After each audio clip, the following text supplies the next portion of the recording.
할렐루야. 오늘 거룩하고 복된 주일을 맞이해서 하나님의 은혜와 평강이 하나님의 말씀대로 살려고 애쓰는 사랑하는 성도 여러분들에게 충만하게 임하시기를 주님의 이름으로 축원합니다. 아멘. 오늘 본문 에스겔서 3장 16절로 21절 말씀을 통해서 지상 최대의 축복이라는 제목으로 함께 은혜를 받으려고 합니다. 우리가 이 세상을 살아가는 데 필요한 것은 수없이 많이 있습니다. 그러나 그 중에서도 꼭 필요한 것은 우리가 구원받아서 영원한 영생의 나라에 들어가는 것입니다. 아멘. 이것이 축복 중에 가장 큰 축복이고 지상 최대의 축복인 것입니다. 우리가 예수 믿고 구원을 얻었으면 이제는 사랑하는 가족들을 구원하고 가정을 복음화해야 합니다. 이것이 하나님이 우리에게 주신 사명입니다. 이 사명을 우리는 반드시 감당해야 합니다. 나만 예수 믿고 구원받았다고 기뻐할 것이 아니에요. 우리가 기뻐하는 동안에도요,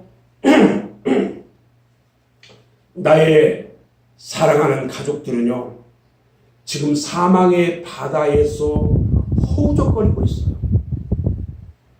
그리고 지옥불을 향해 달려가고 있다는 것입니다. 저들의 부르짖음을 듣고 구원해야 합니다. 저는요, 주변에 많은 사람들이 때가 되어 이 소천하실 때 가보면은 가족 중에 예수를 믿지 않고 그냥 소천했다는 그 소식을 들을 때면 참으로 가슴이 아프고 너무나 저려와요. 오늘 본문 말씀 17절로 19절 말씀을 보면요. 인자야, 내가 너를 이스라엘 족속의 파수꾼으로 세웠으니 너는 내 입의 말을 듣고 나를 대신하여 그들을 깨우치라. 가령 내가 악인에게 말하기를 너는 꼭 죽으리라 할 때에 네가 깨우치지 아니하거나 말로 악인에게 일러서 그의 악한 길을 떠나 생명을 구원하게 하지 아니하면 그 악인은 그의 죄악 중에서 죽으려니와 내가 그 핏값을 내 손에서 찾을 것이고 네가 악인을 깨우치되 그가 그의 악한 마음과 악한 행위에서 돌이키지 아니하면 그는 그의 죄악 중에서 죽으려니와 너는 그 생명을 보존하리라.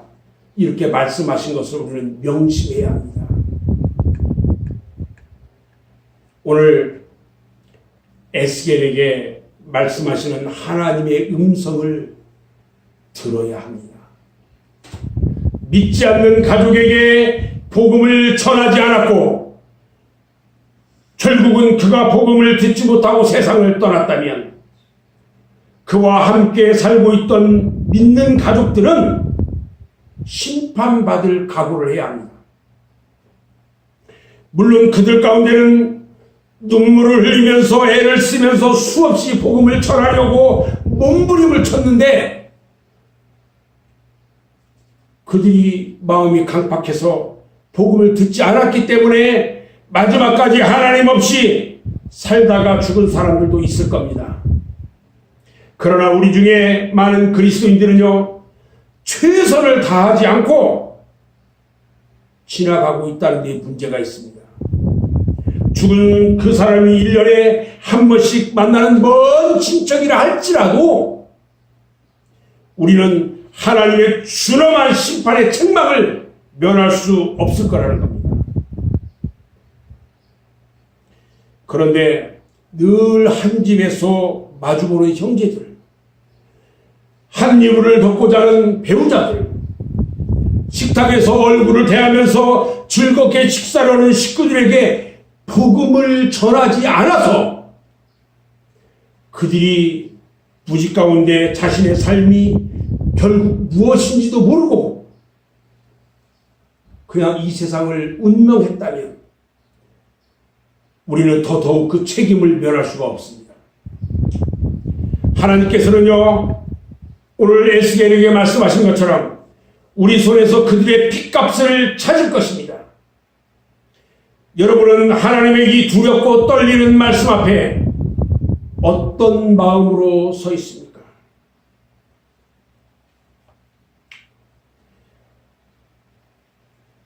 기암 절벽과 뛰어난 경관으로 유명한 부산 태종대라는 데를 가보면요, 일명 자살 바위가 있다고 합니다.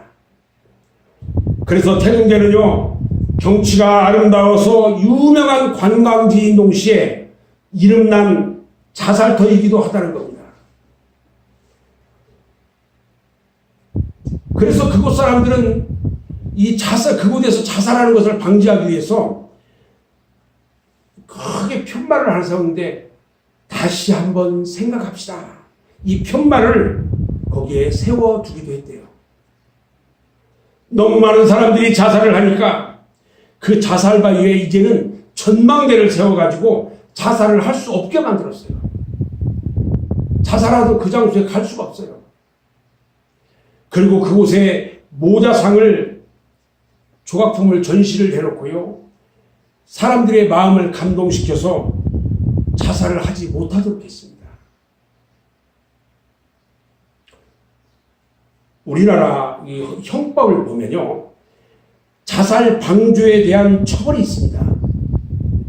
자살을 하려는 사람을 도와가지고 자살을 잘 할 수 있게 한다든지, 자살을 시도해가지고 의식을 잃은 사람을 구호하지 않는 경우에 자살 방조죄라고 해서 1년 이상 10년 이하의 징역에 처하도록 명시하고 있습니다.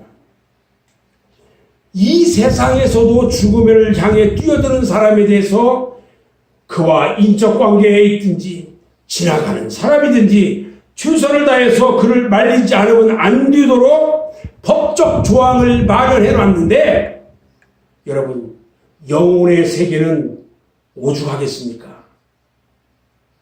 하나님을 모르고 죽는 사람들에게 무슨 희망이 있습니까? 하나님 없이 살아온 날들은 그들은 행복할 수 없었을 겁니다.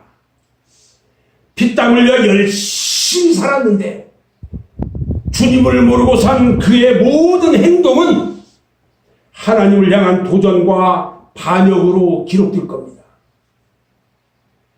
그리고 그렇게 살다 죽으면 음부, 지옥에 떨어지게 되고요, 주님이 다시 이 땅에 오시는 날 구원받은 우리가 생명의 부활로 나아갈 때에 그들은 심판의 부활을 맞이하게 될 겁니다. 그리고 그들이 받게 될 심판이 무서우면 무서울수록 가장 가까이에 있는 우리는 그가 구원받도록 최선을 다해 노력했는지 주님 앞에 대답해야 할 겁니다. 내 가족이 지옥 형벌 아래에 있는데 내가 구원받은 것만으로 행복할 수가 있겠느냐는 것입니다. 한 사람의 그리스도인이요, 아무리 열렬히 신앙생활을 한다 할지라도 자기의 가족과 친지들이 지옥에 가도록 내버려두고 아무런 양심의 가책을 느끼지 않는다면 하나님께서는 훗날 그들에게 그 영혼을 위한 책임을 물으실 것이고 이 세상에서도 축복받으며 살도록 내버려두지는 않을 거라는 겁니다. 여러분은요, 이 세상에서 가장 큰 축복이 무엇이라고 생각합니까? 저는 오늘 몇 가지로 생각해 봅니다. 첫 번째는요, 이 세상에서 가장 큰 축복은요, 예수 믿고 구원받아 천국 가는 것입니다. 아멘? 아멘. 우리가 사는 이 세상은 한계가 있습니다. 이 땅에서 영원토록 살 것 같지만 미안하지만 수가 차면은 주님 앞에 가야 합니다. 끝이 있습니다. 100년, 200년 사는 것이 아닙니다. 모세는요, 시편 90편 10절에서 말하기를 우리의 연수가 70이요 강건하면 80이라고 말합니다. 그리고 주께서 그들을 홍수처럼 쓸어가시나니 그들은 잠깐 자는 것 같으나 아침에 돋는 풀 같다 그랬어요.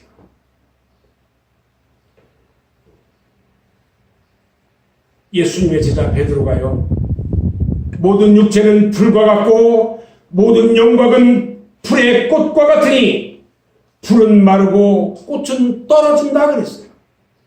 끝이 있다는 거예요.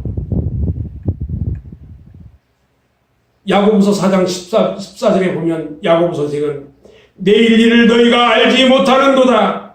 너희 생명이 무엇이냐? 너희는 잠깐 보이다가 없어지는 안개니라 그랬어요. 그런 반면에 우리가 이 세상의 일생이 끝나면 영생의 세계가 있습니다.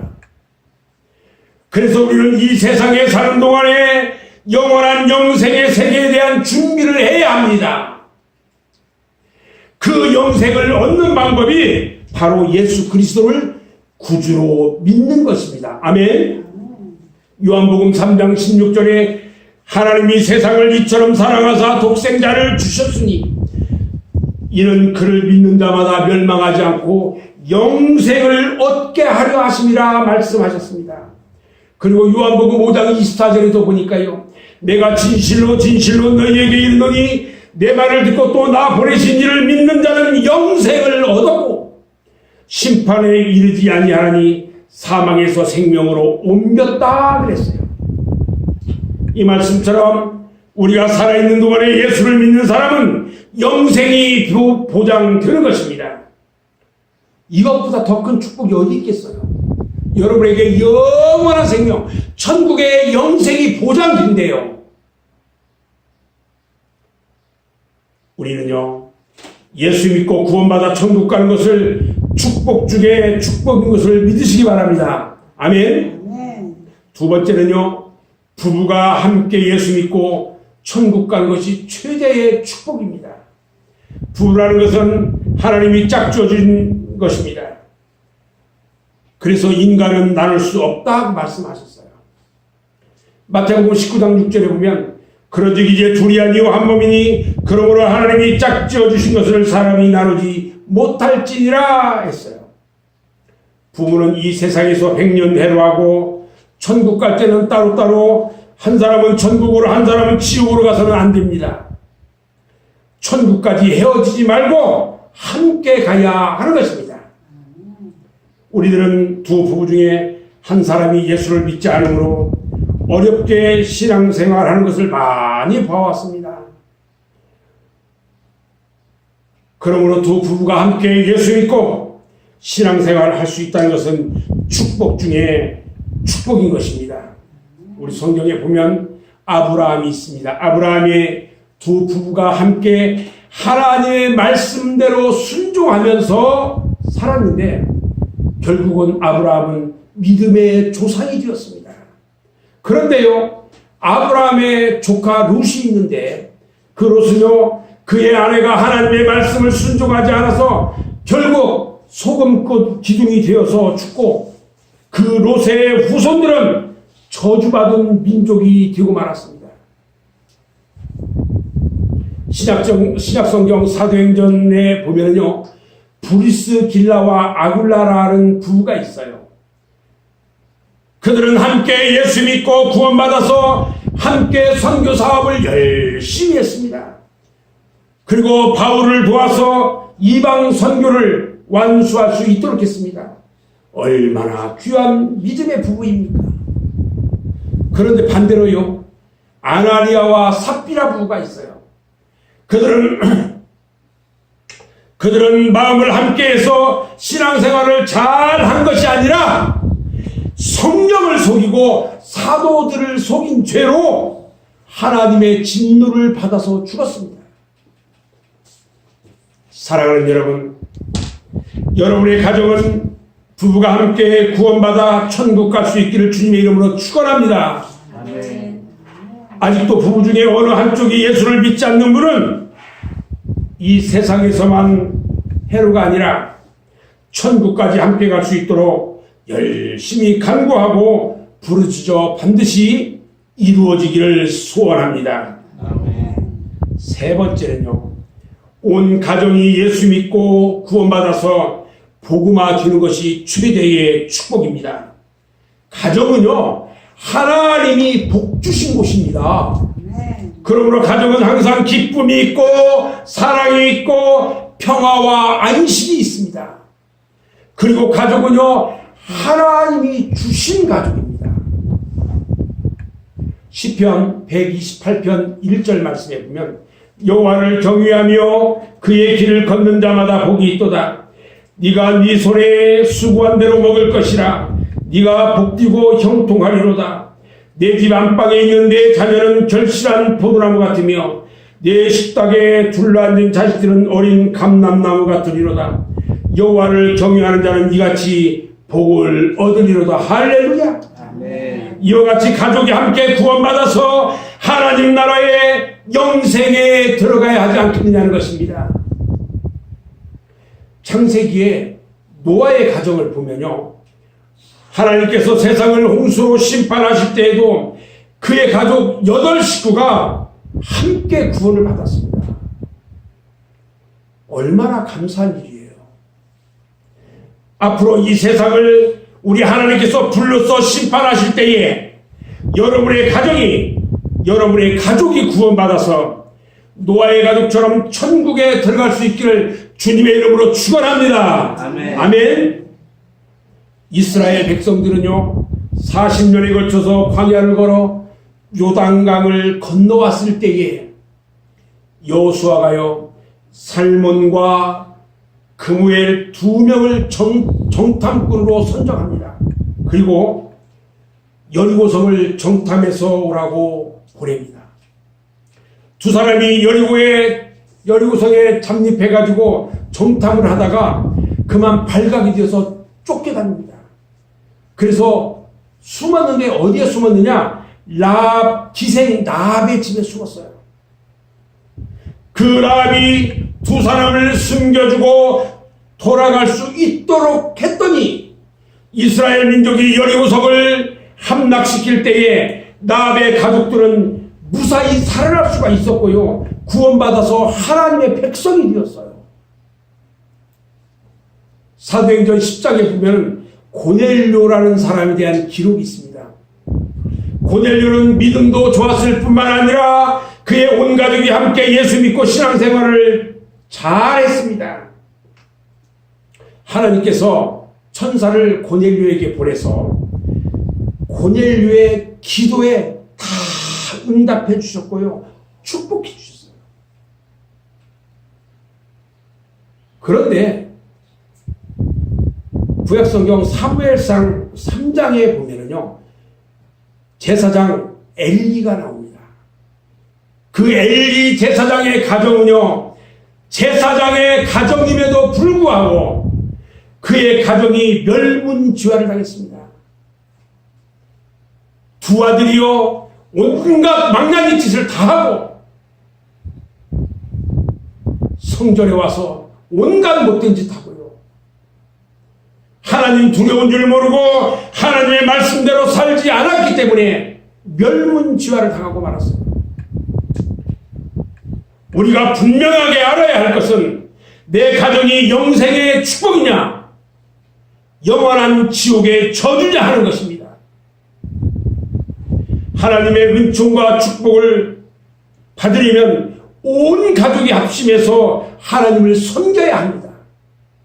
그렇지 못하면 하나님의 진노가 임하게 되는 것입니다.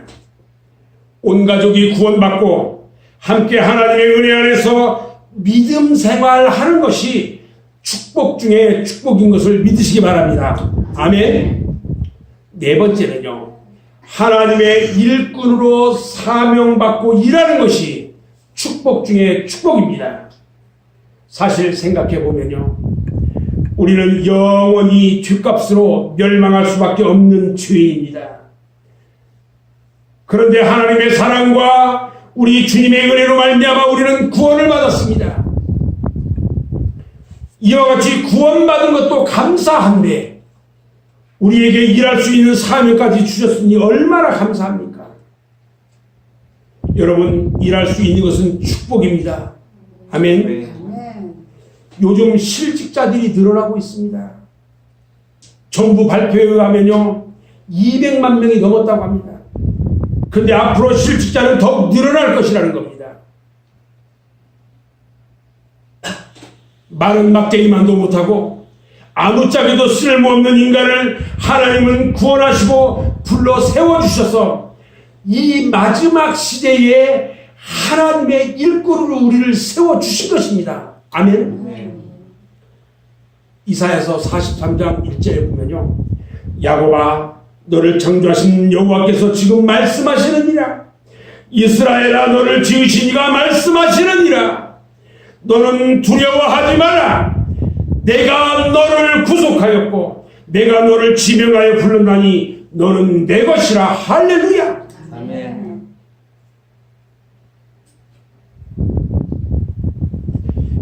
어느 밭 가운데 전신주가 하나 서 있었습니다. 그 전신주는 항상 밭주인에게 싫은 소리를 들어야 했어요. 밭을 갈 때나 씨를 뿌릴 때나 항상 방해만 든다고 불평과 원망을 했고, 또 전신주 그림자 때문에 밭의 곡식이 잘 안 된다고 합니다. 그래서 이 전신주는 자기가 아무 쓸모도 없고 방해만 되는 존재라고 생각하고 항상 우울해하고 있었어요. 그런 전신주에게 한 사람이 찾아왔습니다. 그리고 그의 존재가 얼마나 소중하고 큰 일을 하는 것인지를 말해줬습니다. 어떻게 말했을까요? 전신주야, 너는 결국 무용지물이 아니란다. 너는 밭에 필요한 것이 아니기 때문에 그렇게 생각할지 모르지만 너에게는 네가 알지 못하는 큰 사명이 있단다. 너 때문에 수십 킬로나 떨어진 산속 마을까지 전기가 들어가게 하고 있고, 또 밤을 밝혀주고 있고 텔레비전을 볼 수 있게 해주고 그 밖에 많은 편리함을 주고 있단다. 그래서 너는 참으로 훌륭한 존재라는 것을 잊지 말아야 한단다. 이렇게 말했어요.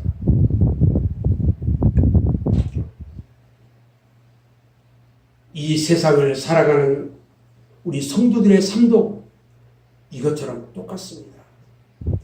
비록 이 세상에 발을 붙이고 살고 있지만 우리의 목적지는 이 땅이 아니라 하늘나라인 것입니다. 아멘. 아멘.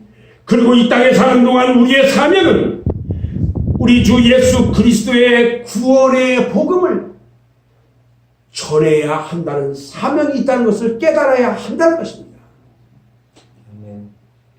일꾼으로 부름받은 사람은요 이제 열심히 일하는 것만 남았습니다. 이제는 충성된 일꾼이 되기 위해서 열심히 일해야 합니다. 맡은 자들에게 구할 것은 오직 충성이라고 했습니다. 저는 이제 말씀을 정리하려고 합니다. 누가복음 16장에는 부자와 거지 나사로의 이야기가 있습니다. 나사로는 죽어서 천국의 아브라함 품에 안겼고요, 부자는 죽어서 지옥에 가서 불 속의 고통 중에도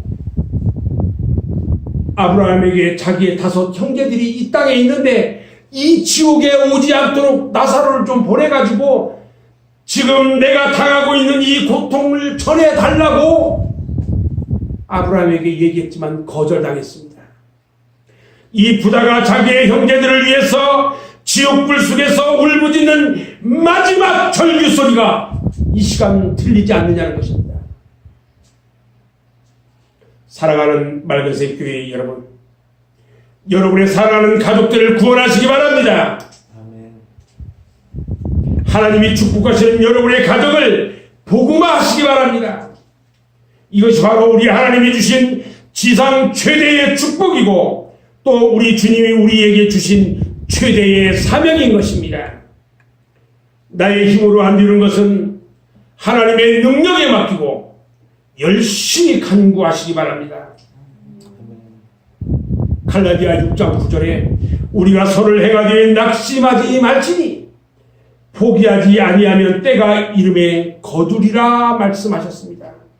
지금 당장 눈앞에 보이는 것이 없다 할지라도 낙심하지 말고 이루어질 때까지 목숨 걸고 기도하면 반드시 이루어 주신 것입니다.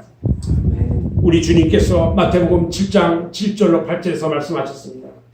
구하라 그리하면 너희에게 주실 것이요 찾으라 그리하면 찾아낼 것이요 문을 두드리라 그리하면 너희에게 열릴 것이니 구하는 이마다 받을 것이요 찾는 이마다 찾아낼 것이요 두드리는 이에게는 열릴 것이니라 말씀하셨습니다.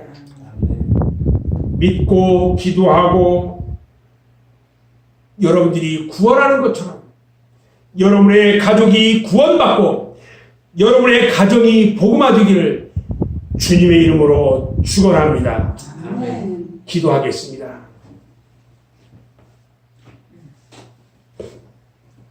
아버지 하나님 감사합니다.